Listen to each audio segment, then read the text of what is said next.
Y para hacer actividades físicas siempre hay excusas. Y una de las más frecuentes es que no hay dinero, tampoco tiempo, como para poder dedicarse a hacer alguna que otra actividad que pueda ayudarlo a mejorar su calidad de vida. En la Secretaría Nacional de Deportes, por lo menos esa excusa del dinero ya dejó de ser excusa. Hay 22 tipos de entrenamientos que se pueden hacer de manera gratuita.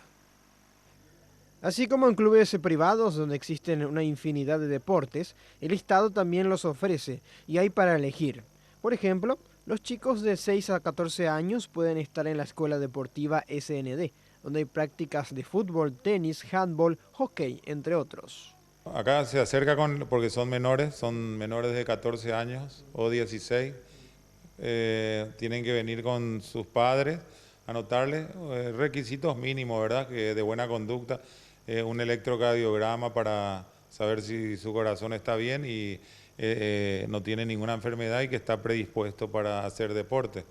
Esos son básicamente los requisitos, nomás no, más que eso no, y el consentimiento, por supuesto, de los padres, y después ellos eligen la disciplina que más les gusta. El predio ubicado sobre la avenida Eusebio Ayala es una buena opción para caminatas y trotes en medio de una ciudad que anda a 1000 por hora.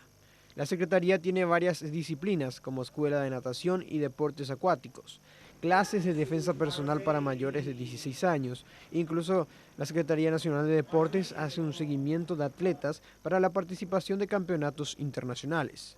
Y no solo en Asunción, la Secretaría cuenta con su sede, sino que en casi todo el país con 14 oficinas y centros de deportes para aquellos que no puedan llegar hasta nuestra capital.